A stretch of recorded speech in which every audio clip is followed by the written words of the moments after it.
Entertainment. I'm your host, Cherri Valentine, and I have a very special guest today, one of my favorites, because the subject matter is my favorite subject matter. Halloween is my favorite time of the year. There you go. So, Mr. Mick Straw?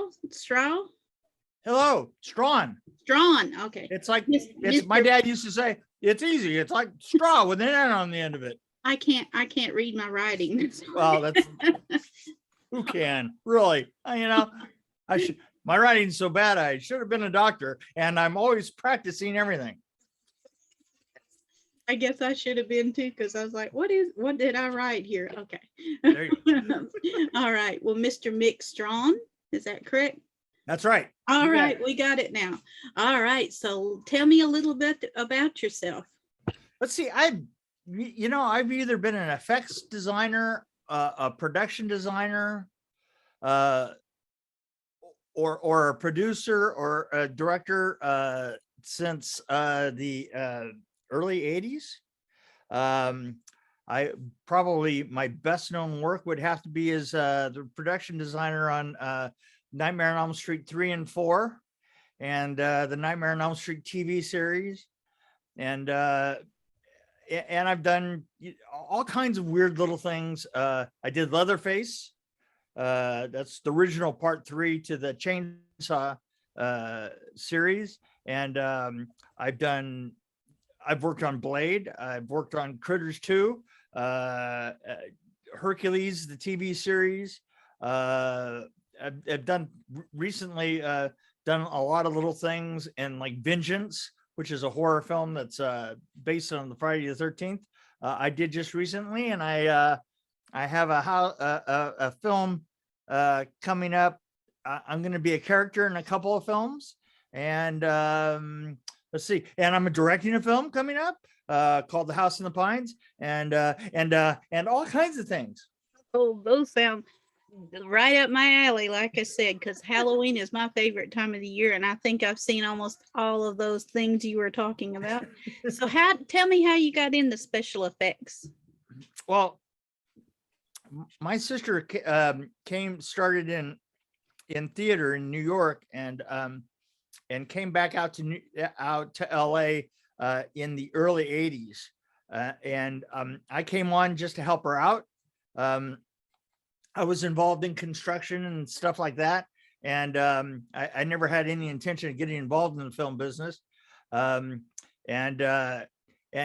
once I started working in Hollywood, I created the first thing that I built, and I told people this in like 1982. The first thing I built was a resume, and I made a fake resume from all the films that everybody that I was talking to on the couple of commercials that I was working on. I would hear like, oh, somebody was working on like this film and that film and that film, and I wrote them all down, and I made a fake resume out of them, figuring that they were so new that nobody would know what they were, which was absolutely right.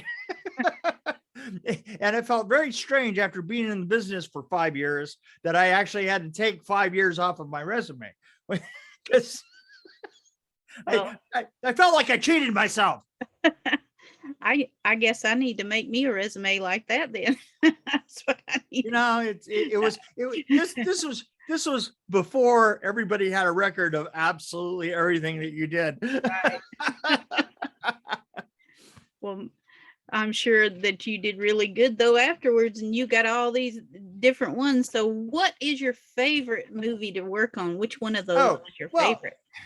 I think that probably at the time it would have to have been Nightmare on Elm Street 4, just because it was kind of like Nightmare on Elm Street 3 was kind of a shit fight.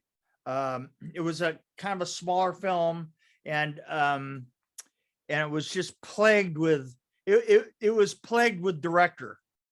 If you see what I'm saying, it was plagued by a director, and he was kind of a prick, and therefore, and I was new to the business, to that kind of high stress kind of thing, and I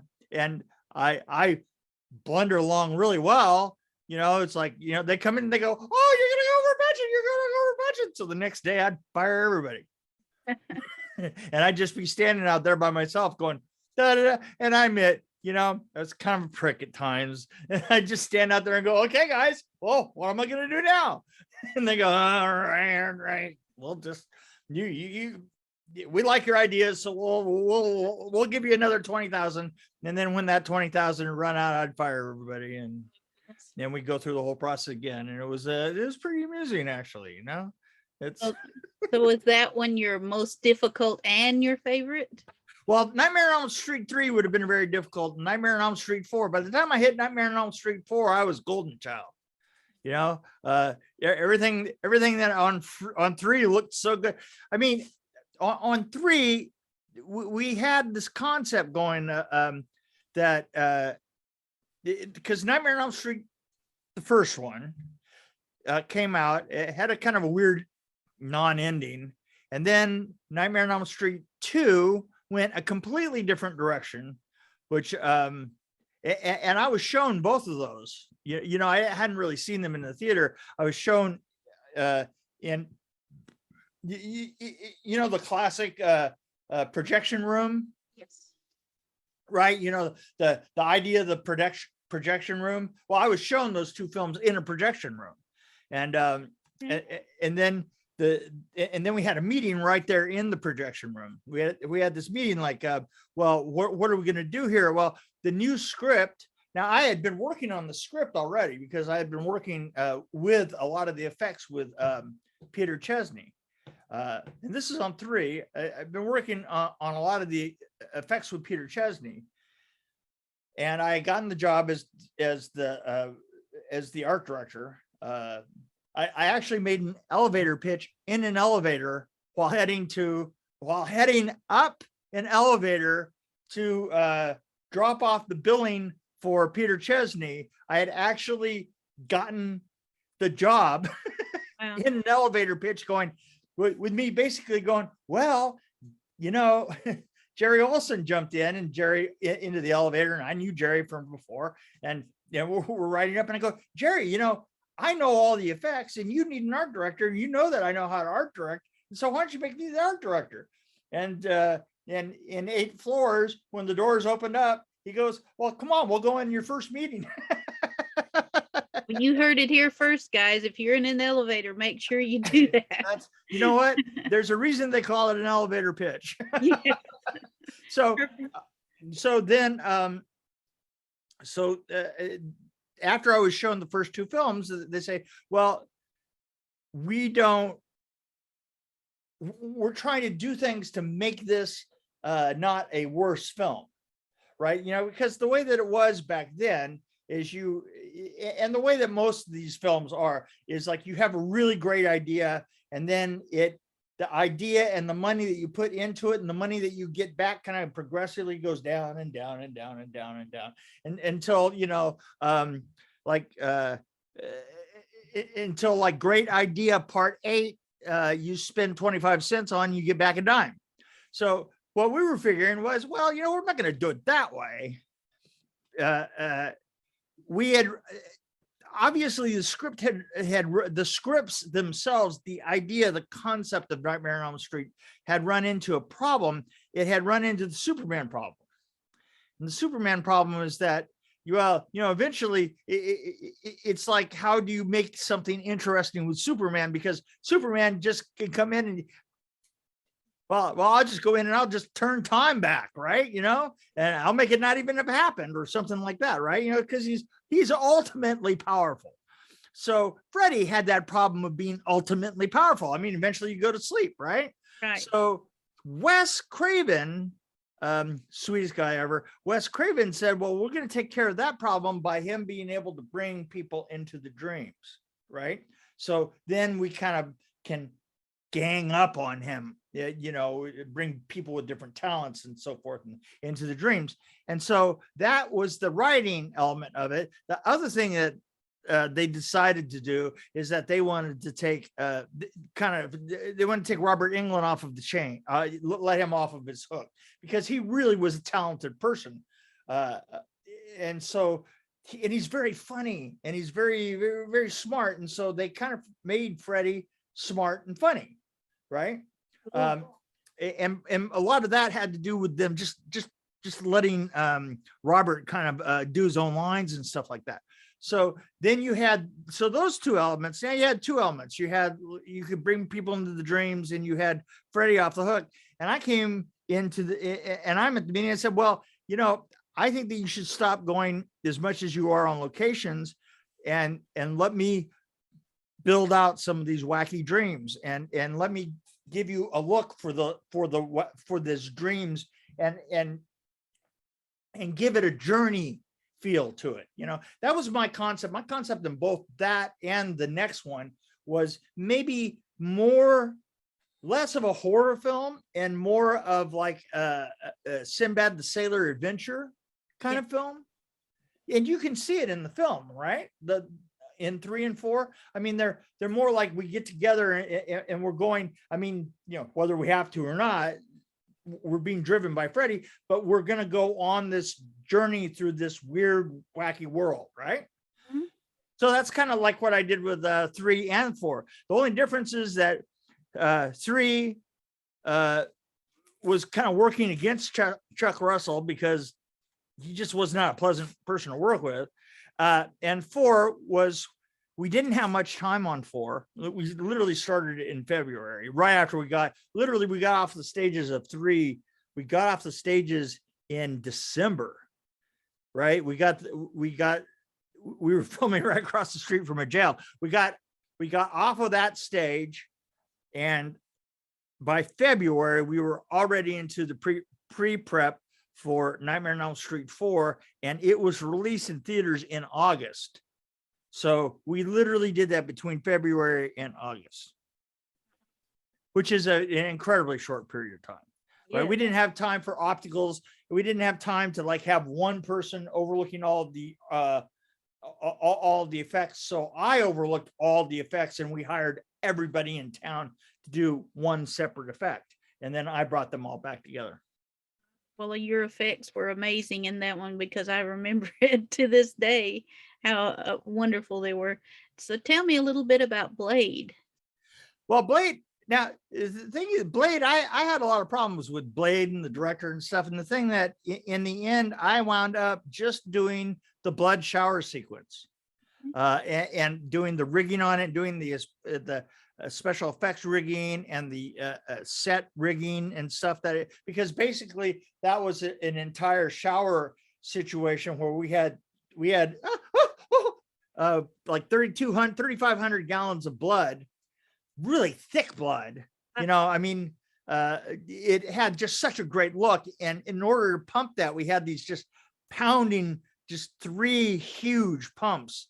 And so it was just such a huge operation in order to get it to work right, and then to get the set to operate right, because it would drain, and then we would have to go through and we would have to refilter all that blood and then add chlorine to it and then send it back in again. It was just, and by the time I got through that, I was tired, and I just said, the rest of this problem is yours. I like Blade too. Blade's one of my favorites too. I'm a vampire fan, because my first film that I helped in was a vampire film. So I love anything vampires myself. All right. Also, tell me about Leatherface, because I know most people, aside from vampires, they love Leatherface. Leatherface? Favorite. Leatherface was great. Leatherface, we decided that it was bought by New Line, and New Line's Bob Shea decided that he wanted to do it right there in California. And so we did it behind Magic Mountain, where I built that house. I built and designed the house, the gas station, the gas station, the garage that he plays with the CNC and the swamp, the whole bit. Everything that you see is built from scratch. Wow. No, I really like the way that came out. The thing is it has kind of a different look to it, because it isn't so, I didn't want to be absolutely overt about it. I wanted to be a little bit more kind of like the first one, because the second one got really wacky, right? It was just right in your face, but the first one was kind of just you didn't have like so much in. It's not like the sets or anything were intentionally. It's like they just went into an abandoned house and said this abandoned house is where these guys live, and they go from there, right? This was a case of where I wanted everything to feel like at any given time a tumbleweed could just come drifting across, right? It's like the entire inside of the house is kind of normal-ish, except for it's got this huge kitchen, this weird industrial kitchen in the middle of nowhere, and there's lots of jars and lots of things that it's like I'll give you an example of this. I saw the more modern Leatherface, and when they had the barn that was up there was something about the barn that it had all these things hanging in it that honest to God were put together with bones and things, but they were all put together with such style and panache that it kind of looked like it could have been in a boutique in Westwood. I had this more idea that if anybody was making anything out there, it was just like a bone with a piece of a heart hanging off of it, right? Oh, art, that kind of thing. So, all right. Well, let's see. What kind of advice would you give somebody just getting into the business with doing special effects and all that stuff? I just have no idea. I kind of go day to day. And I don't necessarily know if anybody should be stepping in my shoes. And I don't know that I have any advice for anybody these days, because effects are different. They're the same and they're different, both at the same time. Everybody uses a lot of CGI, but the CGI is also just a tool to put together with all the rest of the more practical elements that make up effects. But also I'm a production designer, so the thing that I have to say, I guess, is look at your whole frame and try and figure out an arc so that not just the characters in the film have an arc to them, the look of the film has an arc to it, the props on the film have an arc to them, the wardrobe has an arc to it, the lighting has an arc to it. You always should be moving from one thing to another. And that's the best advice I have. Actually look at what you're doing. There's one for you. Look at what you're doing. Look at what the hell you're doing. So is that the most difficult part, is just coming up with everything and getting it all together? No, it's defending it. Okay. It's a production designer. You have to make sure that everybody doesn't lose their fucking minds in the middle of it. That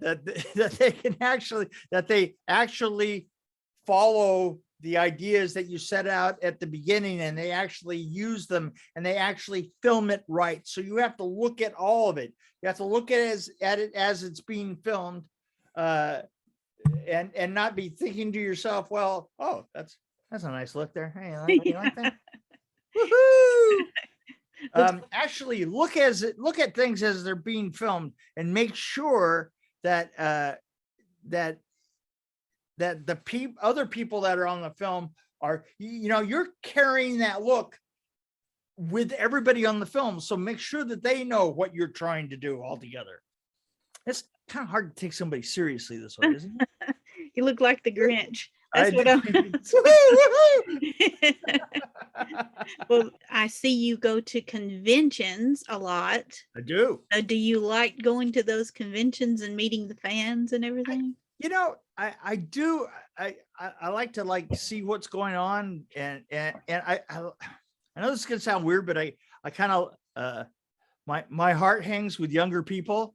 I think that I mentioned this before, that people say, well, what could the young what would be the best thing to happen to young people now? And I honestly imagine I also always answer is for everybody over 40 to die. And that would be me. Oh, believe me, I'm over 42. People don't think so, but I am. So I like to get out there and see what's young and what's new, and I always see old friends out there, and I get to see who's coming up, and then who's coming up in the horror world, and yeah, occasionally I see my fans, and I like to talk in front of people, as you can tell. Yeah, just try and shut me up. Do you have any conventions that you're going to be coming to or going to soon? Franken convention in Knoxville here pretty soon. I'm going to be spending some time in Canada. I'm working on a couple. I actually have a character that I play, and I'm designing an anthology about killer games coming up this year. I also have a vampire film before the end of the year, and a film called Campfire, which is an anthology of sort of campfire stories gone horribly wrong. Oh, that sounds cool. Yeah. Yes. Yeah. Let's see. So you also have a podcast. I also have a podcast, yes. Dream Warrior Review, which is just me and a friend of mine, Kurt Thomas, that we just hang out and we review a couple of old films or new films or whatever we can lay our hands on. We've been playing with Todd Browning lately, of Freaks and Dracula fame, and doing some new stuff and some old stuff.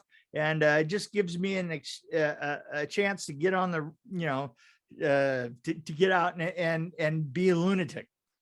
Cool. Oh, yes. Well, I like doing my podcast too. I'm new at this. I'm newer than you are at yours, but I'm enjoying it. It's kind of fun. I get to talk to some awesome people like you. Oh, there you go. Oh, I am awesome, aren't I? Yes, you are. Well, I also read in your bio that you're having to shoo off a whole bunch of people off your lawn, a whole bunch of filmmakers. God damn the filmmaker. Oh, people, there's two kinds of people that try and get a hold of me all the time. People who want to know how to do things. And I love that because I love to talk to them. And then there's people that get at least once a week, I have somebody who gets a hold of me and says, when you were working on Nightmare on Elm Street 4, you didn't happen to save a claw or something like that, or when you're in Critters 2, you don't have a couple of critters in your garage or something like that. I go, dude, it's 35, 40 years ago, let it go. The way I am, honestly, when I walk off of a film is everything that I was just working with, I'd never want to see it again in my life. I mean, if you had asked me the next day if I had anything off the film that they could have, the reply would be, I think I have a pencil that I chewed in my car. Well, you can give them the pencil, maybe. There you go, exactly. And I've done that before. Sell it on eBay, I'm sure they. Right, exactly, right? So let's see, where can people find you if they want to, besides the conventions and all that? Well, you know what? I also have a book called Dream Warrior Review. It's all about the making of Nightmare on Elm Street 4. It's really, really entertaining, really, really well done book. I've sold about 1,000 of them. People just love it. You need to get a hold of me to get the book, and you can just I'm on Facebook, and you can just messenger me and get a hold of me, or you can run me down with your car. Oh, Well, you're also my friend on Facebook. So guys, if you really need him, you can find him somewhere on my page That's too. triangulation there. That's Yeah. right. I'll always know how to get in touch with you. There And you go. I'm gonna share the podcast there so you can share it with everybody too. Oh, there you So, go. yes. Well, let's see. Oh, since it's Christmas time and you're wearing the Santa hat, what do you want Santa to bring to you? What do I want from Santa? That is such a good question. Um, uh, I would like Santa to completely kill COVID so that I don't have to deal with COVID on set this year. That would be nice, wouldn't it? Yes. There you That's go. the best present It's a of little all. thing. It's a little thing. Just a little thing. Just a little thing. Just a little. Yeah, just a Ah. little thing. Well, let's see. I don't know what I'd want for Christmas. I think I'd just like my podcast to really start going good. Just to take off. There you go. I'm all for it. I'm Yes. there for you. Thank you. I like it. So hopefully we can get going there. There you go. Yes. Well, all right. It was nice to meet you. It was good to meet you. Yes. And next time when you do another movie, I'll contact you and we'll do another podcast. We'll talk about it. That sounds great, Cherri. The best of luck in your podcast, and I hope that this one has 50,000 followers. Oh, thank you. I hope so too. And I Okay, hope they'll be talking to you and they'll go see your movies because I know I will. There you I'm go. gonna Go see them. All right. Okay, well, thank you very much, hon. You're welcome. Have a good day. Okay, bye. Bye. Oh, and see you guys later. I don't have really an ending for this, so I always say just come back to the next one. You never know what we're going to have or who we're going to have next time, but I can tell you that it's always going to be interesting. All right, have a good day, guys. Bye-bye.